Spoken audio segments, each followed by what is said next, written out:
Како можеме да знаеме дека Исус воскресна од мртвите? Дали Исус навистина воскресна од мртвите? Тоа е суштината на нашата вера, на нашето убедување и на нашето кредо. Како знаеме дека тоа е вистинска историја, а не мит или легенда? Постојат неколку силни причини за тоа. Прво, празниот гроб. Празниот гроб е силен доказ дека Исус воскресна од мртвите. Учениците го проповедаа тоа во Ерусалим и насекаде, и никој не велеше дека тоа е некоја глупост на некои занесени луѓе. Бидејќи празниот гроб не беше само некоја нивна замисла, некоја идеја, туку им беше познато на сите во Ерусалим и насекаде во тогашниот свет.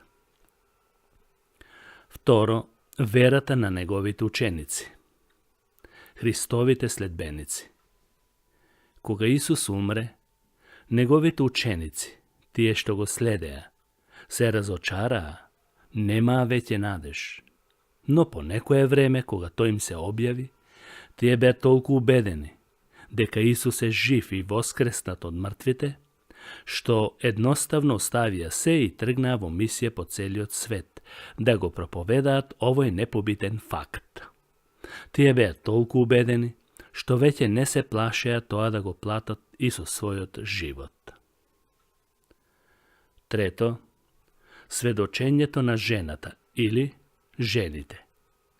Сите 4 евангелија, Матеј, Марко, Лука и Јован, сведочат за тоа дека жените биле првите сведоци за Христовото воскресение.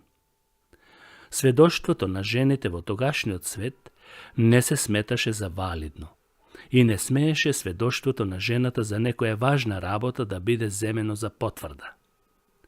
Но вистината што ја сведочи Библијата е вистина, независно од кого доаѓа. Четврто, промената на Јаков, братот на Исус. Во Евангелието според Јован се зборува дека и браќата на Исус не веруваа во него. Зашто ни неговите браќа не веруваа во него?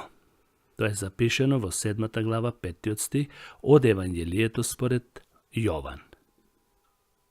Откако Исус воскресна, тој му се јави на Јаков.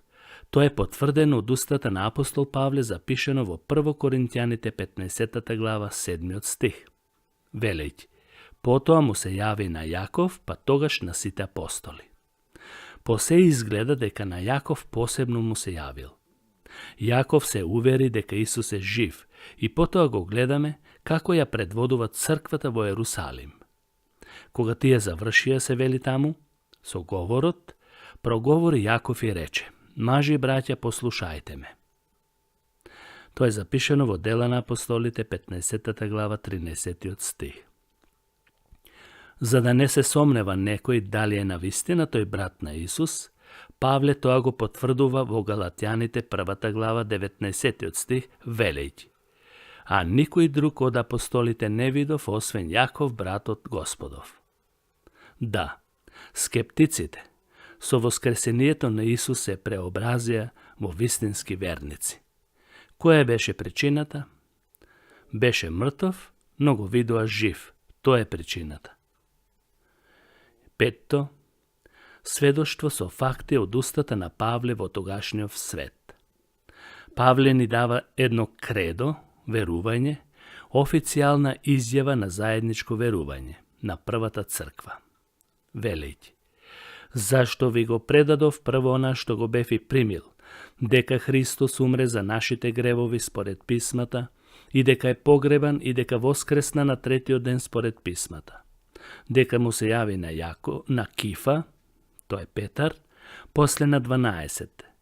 Потоа им се јави еднаш на повеќе од 500 браќа, од кои повеќето се живи до денешен ден, а некои починаа.